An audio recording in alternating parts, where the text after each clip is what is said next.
Ganito pala yung hagdan dito. Paano pag kinuha to? Ano? Tatlo kayong mag-asawa? Ilan yung anak mo sa una? 4 po, sir.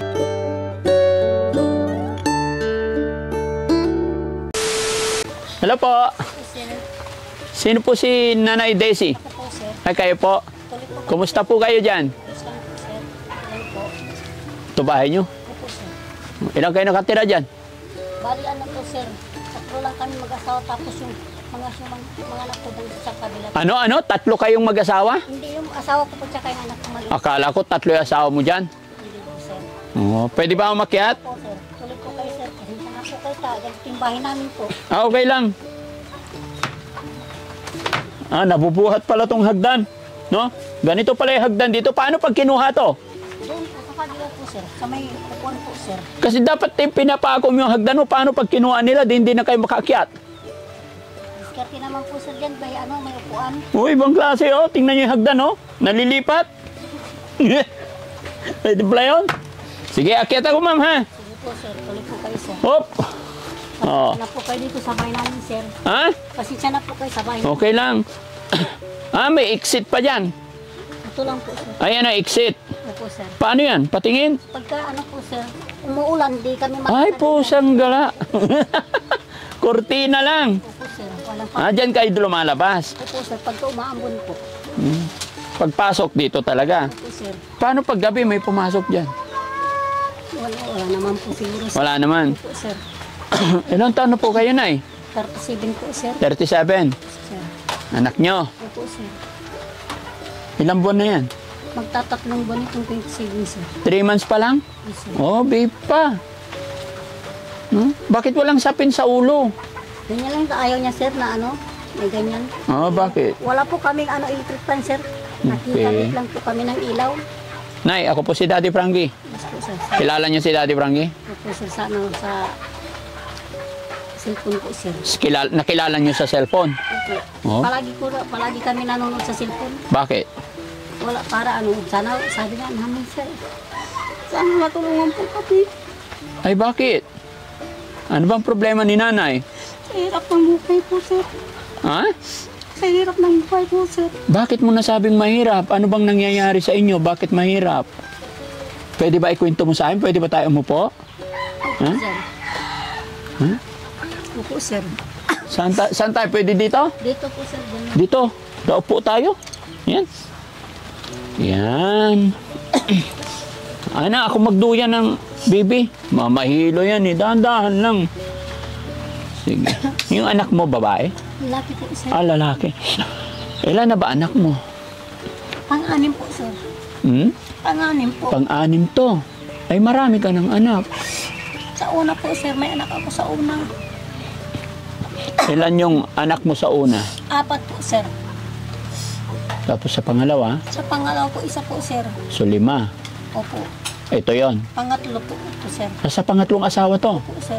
Ilang balak mong asawa gusto? Dapat sana, sir, 1 lang po sana. Oh, nakatatlo ka na eh.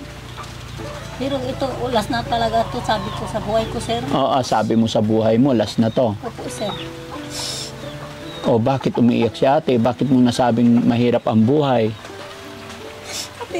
Kasi, sir, magkaranas din ako na hindi kami kumain. Dito? Opo, sir. Bakit? Sa hirap ng buhay po, sir. Tayong asawa ko, ang hanap buhay nila, sir. Yung anak ko, sir. Nagdadalos lang sila ng nakikitanim. Pag meron.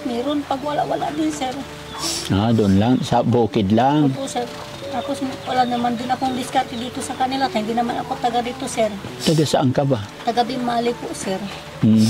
Pangasinan pa rin. Yes, sir. Ilang taon na yung mga anak mo? Sa 24 yung panganay.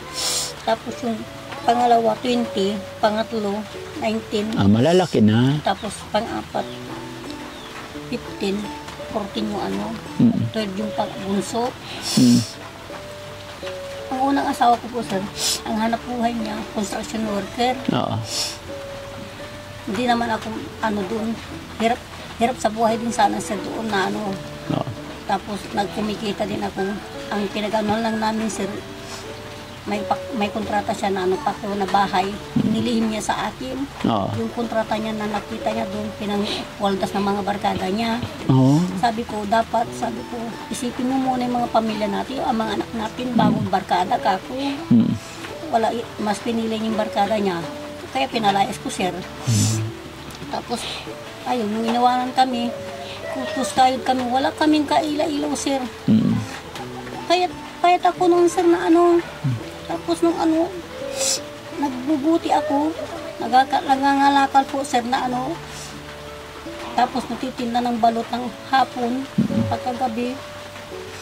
Tapos pag ano, sa isang linggo po, sir, pag may ano, nag-ano din kami na ano, nakikipaglabandira din ako dun sa amin, sir. Ngayon, anong hanap buhay mo po? Wala po, sir, dito. Dito ka lang. Opo, nandito lang po ako, sir. Yung mga anak ko po, sir, na iniwan ko dun sa amin, nandoon yung mga ano, yung mga tsuhin po nila. Nandoon. At least nagtatrabaho na rin sila. Mga malalaki na. Opo, sir, pero may pamilya ng dalawa, sir. May pamilya na. Opo, sir. Ganun talaga. Tiyaga lang, ingat lang, no? Opo, sir. Yun yung sinasabi niya nila. Yung pangalawa, ba't kayo naghiwalay? Bakit umabot hanggang sa pangatlong asawa mo? Ganito po, sir, yung pangalawa po. Pagka ganito din yung hanap buhay nila, sir. Nagdadalos din sila, nakikita ng pagka nagsasahod, binibigay niya kay nanay niya. Kaya ayaw ko yung mamas boy, sabi ko, umuwi na lang kami, sabi ko sa kanya. Mamas boy naman. Opo, sir. Kayo umuwi na rin din ako, sir. Umuwi din kami, hanggang sa katagalan, sir. 2015, umuwi na ako ng Bimalay. Tapos, sumabak din ako sa Maynila, nakipagkatulong. Doon hanggang sa umabot ng mahigit 1 taon na nag-apply ako sa abroad, sir. Ayun. Nakapag-abroad ka? Hindi pa po, sir. Sana nga po sana hindi ako nabuntisan ni ano. Ay, kung hindi ka nabuntis, naka-abroad ka sana. Po, sir. Naka-flight na sana ako. Kaso, Ay, kaya lang biglang nabuntis. sir, Sayang. para matulungan ko sana yung mga anak ko, sir. Oo. Ang hirap ng buhay. Oo. Kaya sabi ko, sir, sa pasensya na kayo mga anak ko. Sabi ko, kung naiwan ko kayo na ano, sabi ko,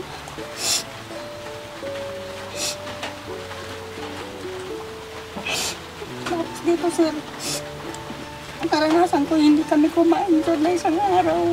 Bakit? May trabaho naman yata asawa mo. Wala, tamang-tama din na nakasakit noon, sir.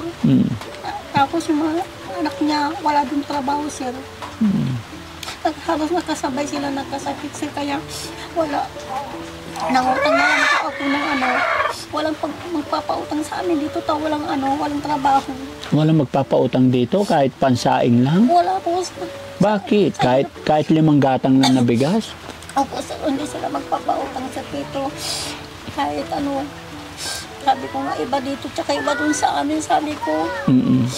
Kaya naranasan ko na hindi kami kumain. Nagpapadidip pa nga ako, sir.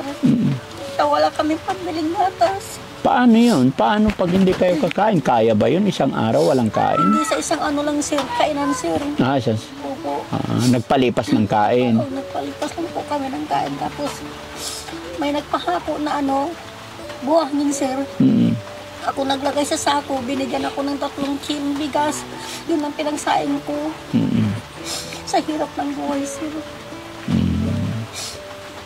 Sana matulungan ka ng mga anak mo, malalaki na sila. May pamilya na yung dalawa, sir.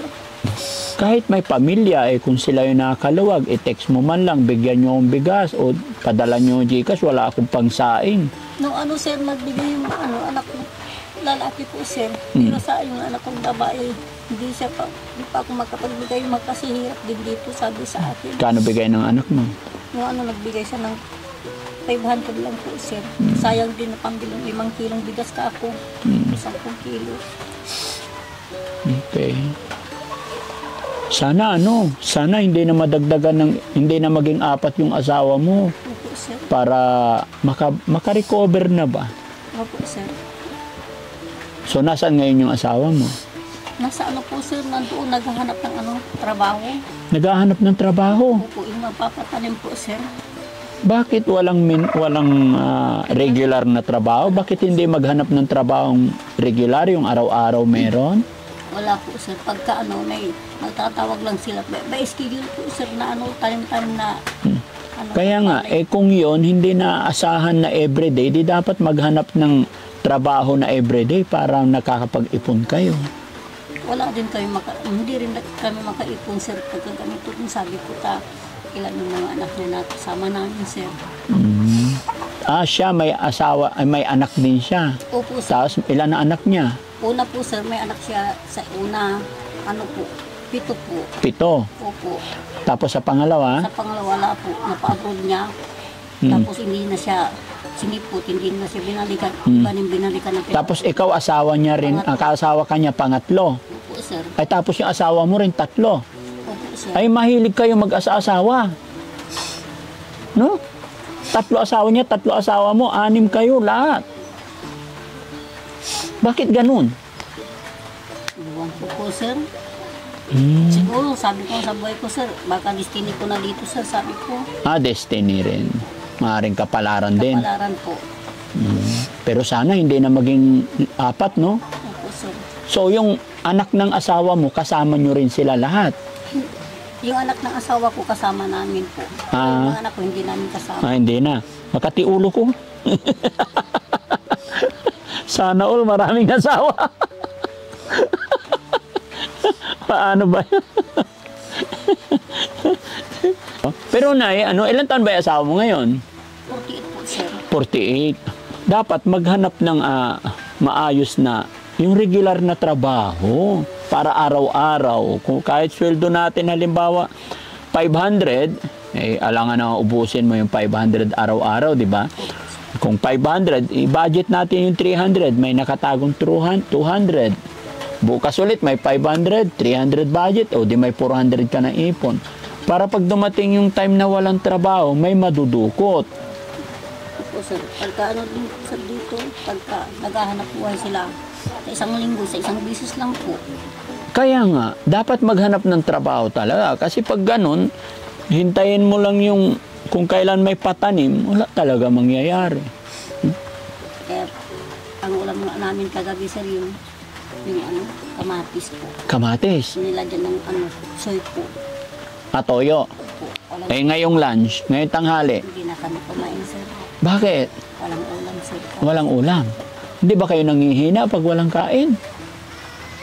Naghihina din po, sir. Pagka nagkape din ako sa kanina. Nagkape. O mamayang gabi, anong balak niyong ulamin? Na lang po kami, kukuha na lang ng dahon ng malunggay po, sir. Alam mo, kahit na dahon-dahon dyan, kasi nandito tayo sa probinsya, Po, sir. basta may sinaing, tapos may kahoy dyan, may tubig, magpakulo ka lang ng tubig, tapos may luya. Lagyan ng kung ano-anong dahon-dahon dyan, tapos bagoong. Sarap na yung sabaw, di ba? Diskarte lang ba? No? Tinan mo, yung baby mo, tapos yung baby mo 3 buwan. So, bali ilan na lahat-lahat ng anak mo? Sa unang asawa, pangalawa, pangatlo? Pang-anim po, sir. Pang-anim talaga. Sana hindi na madagdagan para hindi. Sisya ka na ha. Po, sir. So, nasa inyo pa rin yan kung gusto yung dagdagan. Pero nasabi ko lang yun dahil sa kahirapan. Opo, sir. Na ko rin sa hirap ng buhay, sir. Oo. Mas kawawa ang bata. Mas kawawa ang bata. Magulang. Kaya lang paggabi, nangingibabaw pa rin yung sarap. Hindi po, sir. Ha? Hindi po. Oo. O tumatawa yung baby. Naintindihan yata niya yung usapan. Ha? Oo. Hirap rin ang buhay, sir. Hindi ko paano ng listro yan, sir. Ano yan? Listro po. Hindi pa naparehistro. Bakit? Sa hirap ng buhay, sir. Saan mo pinanganak ba yan? Dito po na. Dito lang sa bahay? Naabutan na po ako, sir. Dito mo na pinanganak? Di ba bawal na manganak sa mga gan? Opo, sabi nga nila, sir. Tapos pinapamunta nila ako ng gismil po, sir. Gismil? Opo. Pagka manganganak ka pa sa ospital, ay dito sa bahay, sabi nila sa akin, magmumulta ka o kaya makukulong kayo. Sinong nagsabi magmulta ka? Sa doktor po, sir. Loko-loko yung doktor na yan. Doon sa Huwag ka maniwala, si Raulo yun. Mahirap ka na nga, napaanak ka dito pag mumultahin ka. nabutan na po kami dito. Oo. Sabi ko, nabutan na nga po ako sa amin kasi wala akong kasama. Sabi ko, Pag inabutan ka dito sa bahay mo, magmumulta. Opo, sir. Totoo yun, sinabi sa'yo? Opo, sir. Sinabi nila sa akin ng ano, pumunta kami ng Baragbak, sir. Oh, ano sabi sa'yo? Pagka ano, sabi nila sa akin, sir, manganganak ka pa sa ano, bahay, mamumunta ka, sabi nila sa akin. Baka naman siguro paulit-ulit ka na nanganganak dito. Hindi po, sir, ito po lang na ano, nanganak ako dito sa bahay po, sir. Actually, pinagbabawal na talaga yan kasi para sa kaligtasan. Pero yung pag napaanak dito sa bahay mo, sariling bahay, magmumulta, ay only in the Philippines. Di ba? Oo. Oh, sige nay ha. Ayan mga kababayan, bigyan natin si nanay kasi mahirap daw ang buhay nila. No? Bigyan natin ng... Nay, sana makatulong to, 5,000. Ha? Salamat. Oh, walang ano man.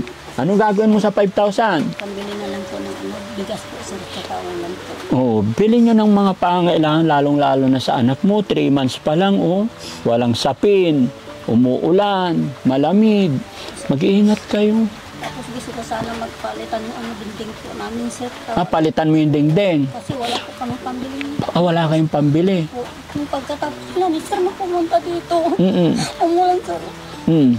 Kasi basa po kami. Nabasa kayo. Pero hindi naman tumutulo. Hindi naman po dito lang sa may dingding ko Oh, sa bahay. dingding lang ang problema mo. Sir. Bukod sa dingding, ano pa gusto mong palitan?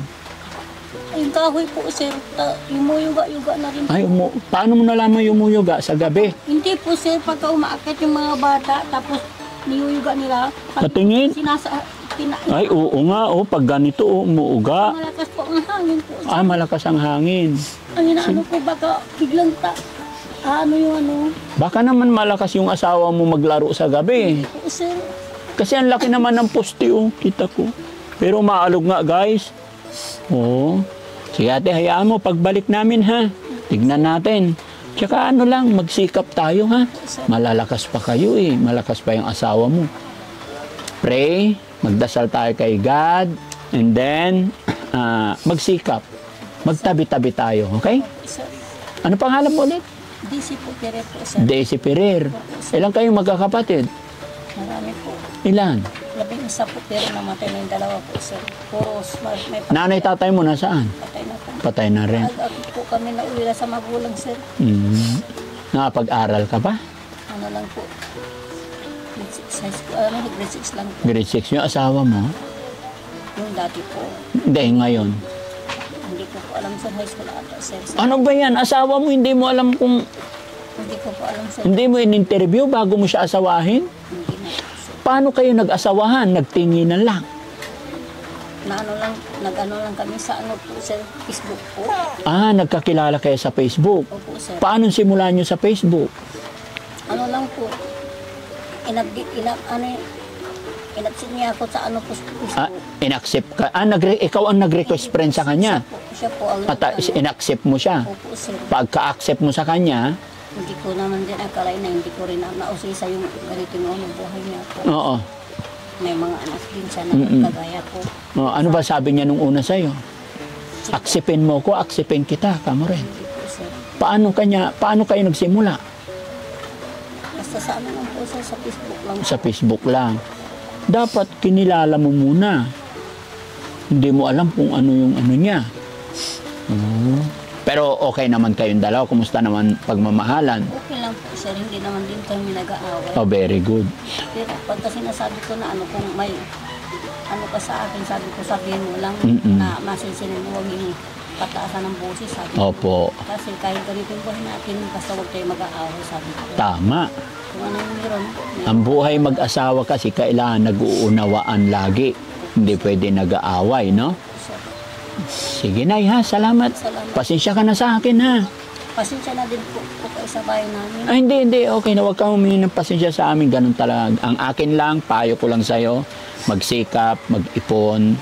Tapos kung pwedeng hanggang dyan na lang yung bilang ng anak kasi pahirap ng pahirap, kawawa yung mga bata.